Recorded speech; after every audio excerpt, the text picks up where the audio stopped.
Vijay criticise பண்ணால் உங்களுக்கு இப்போ தானே நிதர்சனம். விஜய் டாபிக் வச்சா டிஆர்பி போகுது, வியூஸ் அதிகமாக வருது, அதை பண்ணிக்கிட்டு இருக்காங்க அவங்க கட்சிக்காரங்க. ஸோ வாய்ப்பே இல்லை ராஜா. இது வரைக்கும் ஒரு கவுன்சிலர் கூட ஆகலை. இப்பயும் அவங்க கட்சிக்காரங்க விஜயை பற்றி பேசிகிட்டு இருக்காங்க, அவங்க கட்சி வளருது. ஒரு விஷயம் திரும்பி வந்துட்டாருன்னா ஜேர்னலிசம் would be dead. ஏன்னா நான் பார்த்துக்கிட்டு இருக்கேன். Fire Media presents the Journalist Summit 2026. Title sponsor Best Money Gold. பழைய தங்க வெள்ளி நகைகளுக்கு நல்ல விலை கொடுக்கும் சிறந்த நிறுவனம் Best Money Gold. Powered by Dr. Srivarma's Vajika for Men's Wellness. Salem VS Biryani, Art of Biryani Perfected. Venue partner Shankar IAS Academy. Refreshment partner Ashwin Sweets and Snacks. மக்கள் விரும்பும் முதல்வர் வேட்பாளர் யார்? இப்போதைக்கு திரு ஸ்டாலின் நினைக்கிறேன். Vijay is closing that gap down.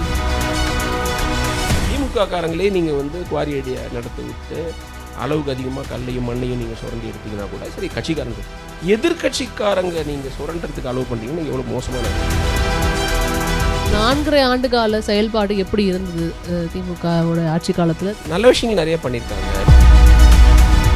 Praveen சக்கரவர்த்தி, மாணிக்கம் டாகூர், இவங்களுக்குலாம் நீங்கள் பதில் சொல்ல வேண்டிய அவசியம் இல்லை. இப்போ பேசாமல் இருக்கிறது ஒரு ஸ்ட்ராட்டஜி தான். என்ன பொறுத்தவரை எல்லா லீடர்ஸும் ஃபாலோ பண்ணுறாங்க. சிறந்த எதிர்க்கட்சியாக செயல்பட்ட கட்சி யார் மேலேன்னு சொல்லல, உங்க இஷ்டம். டெஃபினட்டாக யாரும் கிடையாது. இவர் ஒரு fantasist, probably I mean most entertaining speaker. நீங்கள் ஒரு 10 கிலோமீட்டர் நீங்கள் வந்து சைக்கிள் ஓட்டிகிட்டு போய் கூட இவர் பேச்சை கேட்கலாம். கூட்டணிக்குள்ள இருந்து மக்களின் குரலாக பிரதிபலித்தவர்கள் சண்முகம் சார். யுனானிமஸ் ஏங்க ஏடிஎம்கே தான் இது வந்து எக்ஸிஸ்டென்ஷியல் எலெக்ஷன், இது do or die election, most important election. ஒரு கரிஸ்மேட்டிக் லீடர் இல்லாமல் ஒரு எலெக்ஷன் தள்ளிட்டாங்க. இவர் திமுகவை தோற்கடிப்பார்னு மக்களுக்கு நம்பிக்கை இல்லை. Performance analysis. ஸோ 4.5 ஆண்டு கால செயல்பாடு எப்படி இருந்தது திமுகவோட ஆட்சி காலத்தில் திரு முதல்வர் மு.க. ஸ்டாலின் அவர்களுடைய பெர்ஃபார்மன்ஸ்? நல்ல விஷயங்கள் நிறைய பண்ணியிருக்காங்க. எஜுகேஷன், எம்ப்ளாய்மெண்ட்டில் ஒரு ஸ்ட்ரெஸ் இருக்குது. இன்ஃப்ராஸ்ட்ரக்சரை டெவலப் பண்ணுறதுல எப்போதுமே டிஎம்கே வந்து நல்லா இயங்குவாங்க. அது ஒரு லைப்ரரி கட்டுறதா இருக்கட்டும், ஒரு பாலம் கட்டுறதா இருக்கட்டும், ஒரு மெமோரியல் கட்டுறதா இருக்கட்டும், எல்லாத்துலேயுமே அவங்க ஒழுங்காக இயங்குவாங்க. ஸோ அது வந்து பாசிட்டிவ்னு சொல்லலாம். அப்புறம் அவர்கிட்ட நாங்கள் இந்த அரசை தாண்டி இன்னொன்றுனா இந்த ஒரு பெருந்தன்மையோடு அந்த கோலிஷனை வந்து வழி நடத்திக்கிட்டு இருக்காரு. அவங்க அப்பா இருந்தாருன்னா அப்படி பண்ணியிருப்பாருன்னு சொல்ல முடியாது. இந்த பிரவீன் சக்கரவர்த்தி பேசுகிறதுக்கு, விசிகேல யாராவது பேசுகிறதுக்கு அதுக்கெலாம் ரியாக்ட் பண்ணுவார். அவருக்கு தமிழ் நல்லா தெரியுங்கிறதுனால திரும்ப பதில் சொல்லணும்னு நினைப்பார். இவருக்கு ஒரு பெரிய ப்ளஸ் அதுதான். அவங்க அப்பாவோட திறமை இவருக்கு இல்லைன்னா அது ப்ளஸ் நினைக்கிறீங்களா? இப்போ ஆக்சுவலி கூட்டணி வந்து இன்டாக்டாக இருக்கிறதுக்கான ஒரு ஸ்ட்ராட்டஜின்னு நம்ம எடுத்துக்கலாம். ஆனால் அவர் வந்து நேரடியாக அப்ரோச் பண்ணி என்ன பிரச்சனைன்னு கேட்பார் திரு கலைஞர் அவர்கள். கூட்டணி பற்றி யாராவது எழுதியிருந்தா அவங்களுக்கு ஃபோன் பண்ணி திரு கலைஞர் அவர்கள் கேட்பார். ஸோ அவர் வந்து இன்னுமே வந்து லைவ்லியாக இருந்தார் கலைஞர் அவர்கள். இவங்க வந்து கொஞ்சம் டிஸ்டன்ஸாக இருக்கிறாங்களோன்னு எனக்கு தோணுது. அது ஒரு ஸ்ட்ராட்டஜி தான் நினைக்கிறேன். அல்டிமேட்டாக உங்களுக்கு ஆட்சியில் இருக்கணும், ஆட்சியை இப்போ நீங்கள் தக்க வைக்கணும்னா அது கொஞ்சம் பேசாமல் இருந்தால் கூட பெட்டர். சில சமயத்தில் பேசினா பிரச்சனை பெருசாகிடும். நீங்கள் இப்போ ராகுல் காந்தி இந்த கோலிஷனை பற்றி ஏதாவது சொன்னார்னா அதை நீங்கள் வந்து ரியாக்ட் பண்ணலாம். இப்போ பிரவீன் சக்கரவர்த்தி, மாணிக்கம் டாகூர், இவங்களுக்குலாம் நீங்கள் பதில் சொல்ல வேண்டிய அவசியம் இல்லை. இப்போ பேசாமல் இருக்கிறது ஒரு ஸ்ட்ராட்டஜி தான். என்ன பொறுத்தவரை எல்லா லீடர்ஸும் ஃபாலோ பண்ணுறாங்க. இவர் வந்து அதை கொஞ்சம் ஒரு ஸ்டேட்ஸ்மேன்ஷிப்போடு அதை ஹேண்டில் பண்ணுறாரு.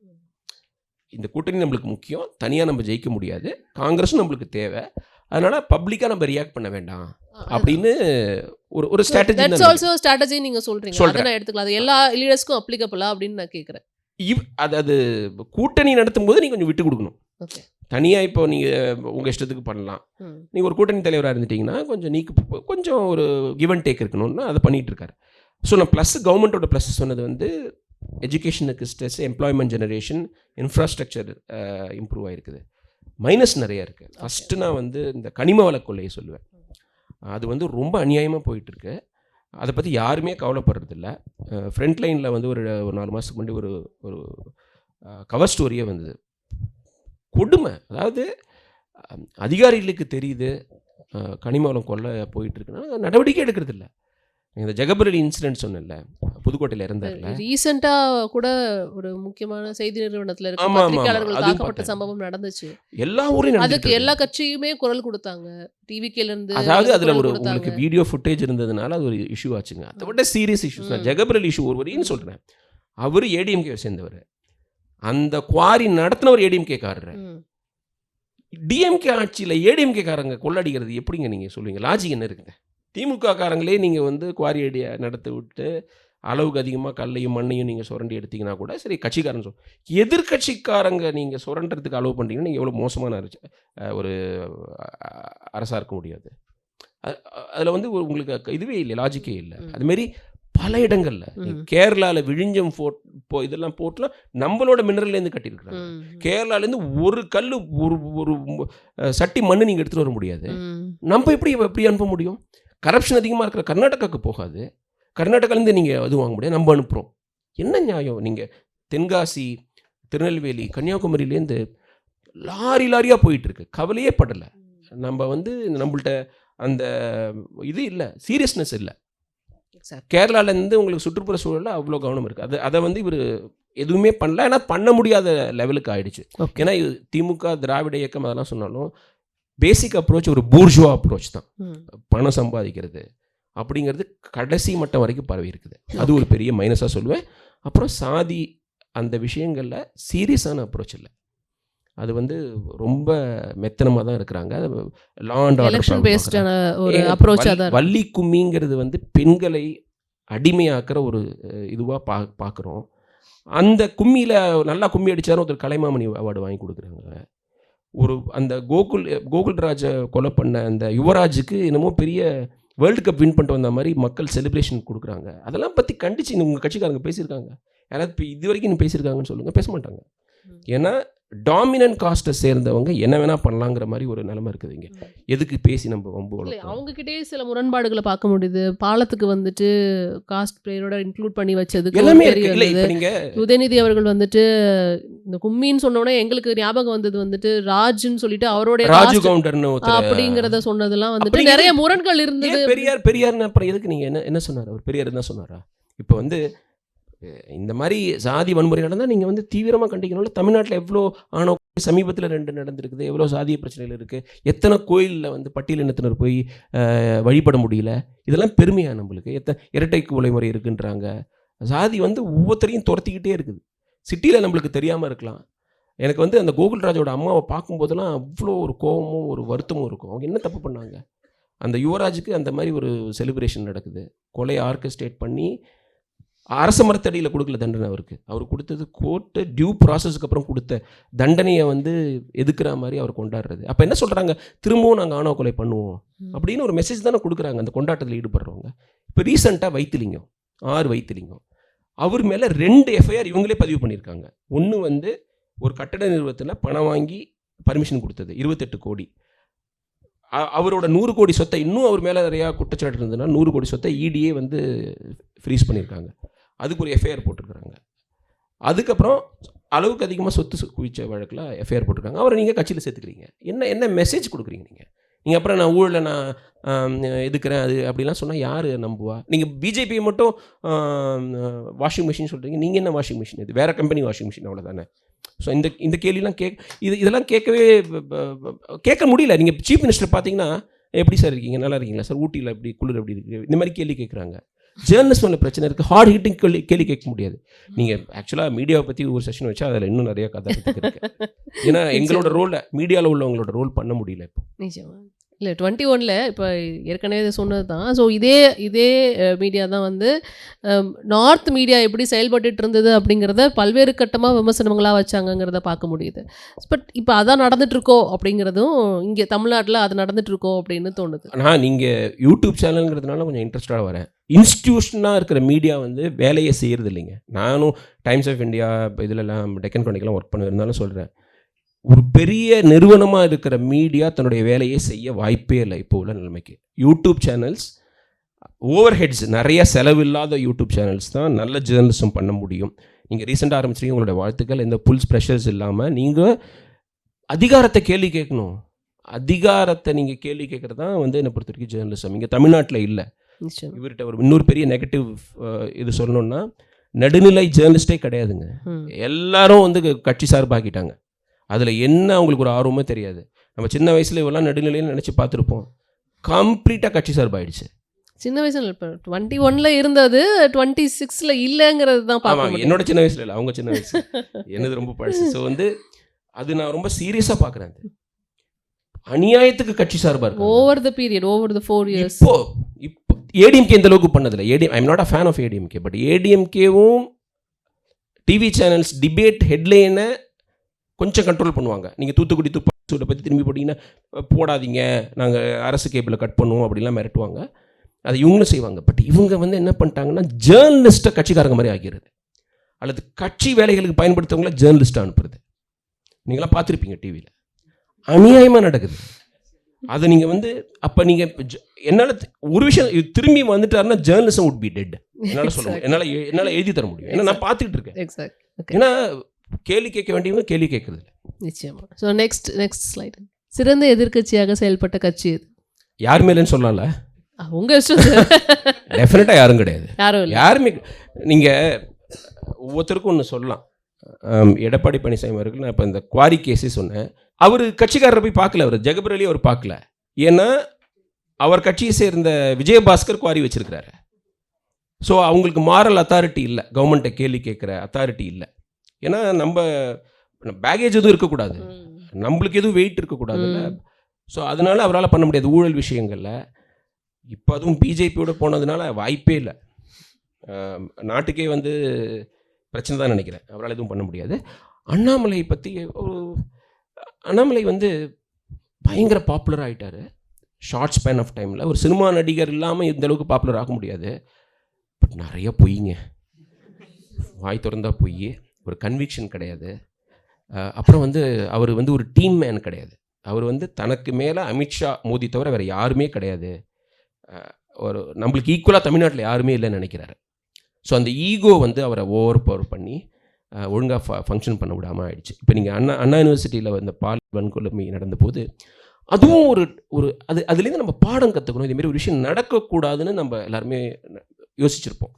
அந்த பொண்ணுக்கு நடந்த இது வந்து கொடுமை யாருக்கும் நடக்கக்கூடாது. இவர் சாட்டையால் அடித்து அதை ஒரு ட்ரிவிலைஸ் பண்ணிட்டாரு. அந்த அடுத்த கட்டம் டிபேட் போகல. இது ரொம்ப ஒரு சில்லித்தனமாக, அதாவது வந்து அதுக்கு என்ன லாஜிக்னு எனக்கு தெரியல. அந்த மாதிரி வந்து ஒரு அட்டென்ஷனை கிராப் பண்ண என்ன வேணால் செய்வார். ஐபிஎஸ் படிச்சிருக்கலாம், சங்கர் ஐஸ் அகாடமியில் சொல்லமான்னு தெரியல. ஐபிஎஸ் படிச்சிருந்தாலும் அந்த ஒரு மாரல் கரேஜ் ஒன்று வேணும்ல, அதுக்கு தான் தெரியல. இவர் ஒரு fantasist, probably most entertaining speaker. நீங்கள் ஒரு 10 கிலோமீட்டர் நீங்கள் வந்து சைக்கிள் ஓட்டிகிட்டு போய் கூட இவர் பேச்சை கேட்கலாம். ஃபேபுலஸ். அதாவது நான் ஒரு ஸ்போர்ட்ஸ் கமெண்டேட்டர் இருக்கிறதுனால எனக்கே சில சமயத்தில் பயன்படுவார். வென்றால் மகிழ்ச்சி, தோத்தால் பயிற்சின்னு சொல்லலாம். எக்ஸலண்ட் ஆரேட்டர், பட் விஷன் இல்லை.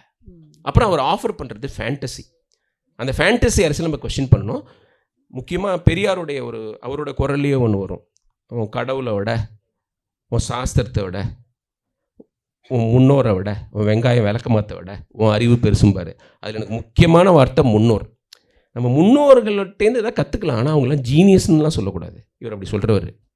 என் அப்பா அப்படி பண்ணால், தாத்தா அப்படி பண்ணால், பாட்டு அப்படி பண்ணால், காலரால் கொத்தாக செத்து போயிட்டு இருந்தான் இப்போ மருந்து கண்டுபிடிக்காமல். அதனால் நம்ம தான் அறிவாளிகள், நம்மளோட நம்ம குழந்தைகள் அறிவாளியாக இருப்பாங்க. அது சயின்டிஃபிக்காக எவல்யூஷனில் தெரிஞ்சிருச்சு. பிரெயின்ஸ் கெட் பிகர், தே எவால்வ். அதனால் அந்த மாதிரி ஒரு ஃபேண்டசி அரசியலை முன்னெடுக்கிறவர். இது வரைக்கும் ஒரு கவுன்சிலர் கூட ஆகலை. இப்போயும் அவங்க கட்சிக்காரங்க விஜயை பற்றி பேசிகிட்டு இருக்காங்க, அவங்க கட்சி வளர்றதை விட்டுட்டு. எங்கள் கட்சி ஆட்சிக்கு வந்தால் இது பண்ணுவோன்னு சொல்கிறத விட்டுட்டு விஜய் அது பண்ண, விஜய் கிரிட்டிசைஸ் பண்ணால் உங்களுக்கு இப்போ அதானே நிதர்சனம். விஜய் டாபிக் வச்சா டிஆர்பி போகுது, வியூஸ் அதிகமாக வருது, அதை பண்ணிக்கிட்டு இருக்காங்க அவங்க கட்சிக்காரங்க. ஸோ வாய்ப்பே இல்லை ராஜா அவர். இவரும் எனக்கு இப்போ பிரச்சனை என்னென்னா காஸ்ட். அவர் வந்து கொஞ்சம் பாசிட்டிவாலாம் ஆரம்பித்தாங்க. வந்து அம்பேத்கரும் ஒரு ஐக்கானாக கொண்டாடினாங்க. அந்த கம்யூனிட்டியை நல்லா வழிகாட்டுற ஒரு பொறுப்பு இருந்தது, அது சரியாக பண்ணல. நீங்கள் வந்து ஒரு ஆணவ இருக்கட்டும், ஜென்ரலாக அவங்களுடைய பொருளாதார நிலைமையை உயர்த்துறதுக்கு காடுவெட்டி குருவோட சாதியில் ஒரு பையன் சத்தியம் பண்ணுறான். அப்படி உள்ளவங்களை நீங்கள் வளர்க்க விடக்கூடாது. படிச்சிருக்கிறாரு, சில உண்மையான நிலவரம்லாம் அவருக்கு தெரியும். ஏன்னா அவங்க தலித் மக்களை விட வன்னியர்கள் ஒரு கட்டம் தான் மேலே இருக்கிறாங்க. அவங்க இவ்வளோ பாப்புலேஷன் அவ்வளோ இருக்குது. அவங்கள முன்னேற்றத்துக்கான வழியெலாம் எதுவும் செய்யலை. ஸோ இவங்க 4 பேருமே வந்து சிறப்பான எதிர்க்கட்சி தலைவர்களாக ஃபங்க்ஷன் பண்ண வாய்ப்பு இல்லை.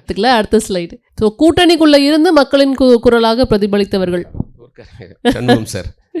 யுனானிமஸ் ஏங்க, அதாவதுங்க நம்மளோட நான் ஒரு 4 நாளைக்கு முன்னாடி ஒரு ஆட்டோவில் வரும்போது எப்போதும் கேட்குது, இப்போ வரும்போதும் பேசிட்டு தான் வந்தேன். அரசியல் பேசாமல் இப்போ எல்லோரும் இன்ட்ரெஸ்ட்டாக பேசுகிறாங்க. விஜய் வந்ததுனால எல்லாருக்கும் ஒரு ஒப்பீனியன் இருக்குது. அவர்கிட்ட கேட்டால் நீங்கள் என்ன ஒரு இளைஞர் என்ன பண்ண போகிறீங்க, ஓட்டு போட போகிறீங்கன்னு. நான் அஜித் ரசிகர், விஜய்க்கு ஓட்டு போடுவேன், ஆனால் எனக்கு பிடிச்ச கட்சி கம்யூனிஸ்ட் கட்சின்னாரு, சிபிஐஎம்னாரு. இதில் ஒரு பெரிய ஒரு கூகுளியாக இருக்கே அப்படின்னு நினச்சேன். மக்களுக்காக மக்களோட எப்போதும் நிற்கிற கட்சி. நீங்கள் நம்பி இருக்கலாம், துரோகம் பண்ண மாட்டாங்க, உங்களுக்காக போராடுவாங்கன்னு.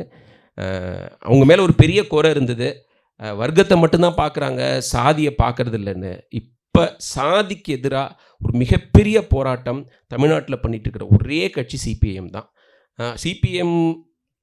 சிபிஐயே சொல்லலாம், இருந்தால் சிபிஐஎம் உடைய இது. சண்முகம் வந்து வாச்சாத்தியில் உள்ள மக்களுக்காக போராடினவர், மனசில் பட்டதை பேசக்கூடியவர், மக்களின் குரலாக அப்சல்யூட்லி, அது வந்து தொழிலாளர்களாக இருந்தாலும் சரி, சாதியாக இருந்தாலும் பேசக்கூடியவர். ரொம்ப நிறைய மதிப்பு உண்டு. அதில் ஒரு இதையும் சொல்லிடுறேன், ரைடரையும் சொல்லிடுறேன். கம்யூனிஸ்ட் கட்சியாக இருந்தாலும் பவர் கொடுத்தீங்கன்னா கொஞ்சம் யோசிக்கணும்.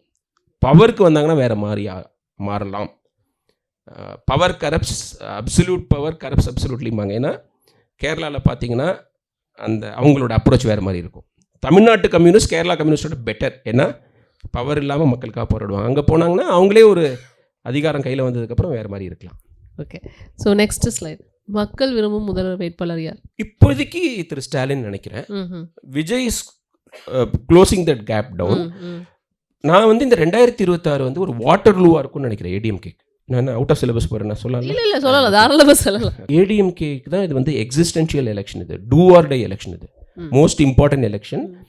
ஒரு கரிஸ்மேட்டிக் லீடர் இல்லாமல் ஒரு எலெக்ஷனை தள்ளிட்டாங்க. ஒரு 75 சீட் அந்த கூட்டணி வாங்கிடுச்சு. பட் 26ல் they are going to face big problems. ஏன்னா மக்களுக்கு நம்பிக்கை இல்லை அவர் மேலே. இவர் திமுகவை தோற்கடிப்பார்னு மக்களுக்கு நம்பிக்கை இல்லை. அதுக்கப்புறம் கட்சி அந்த கூட்டணிக்குள்ளார பிரச்சனை. பிஜேபி வந்து இவங்களோட திரும்பி வந்தது மக்கள் பெருசாக ரசிக்கலை. அதுவும் இந்த தினகரன்லாம் 2 மாதமாக அவ்வளோ உதார விட்டுட்டு இப்போ திரும்பி பேசுறதெல்லாம் ஒரு காமெடி பீஸ் மாதிரி ஆகிட்டார். ஸோ அதனால் அவரும் கிடையாது. ஆஸ் ஆஃப் நோ ஆர்டர் இப்படி வச்சுக்கலாம், 1 2 3 4.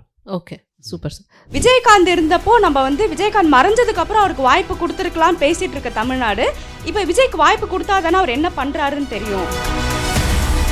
ஏடிஎம்கே ஜெயலலிதா கண்ட்ரோலில் இருக்கும்போது அது அப்போ நல்லாயிருக்கும், நம்ம கீழே எல்லாமே இருக்காங்க. ஆனால் அது லாங் டேர்மாக பார்க்கும்போது கட்சிக்கு மிகப்பெரிய மைனஸாக இருக்கும். அது இன்னைக்கு டிவிகே கிட்ட இல்லைன்ற ஒரு பெரிய ஒரு நல்ல கொஸ்டின். அது என்ன மாதிரி பெருந்தன்மையாக ஒரு தலைவர் இருந்ததே கிடையாது.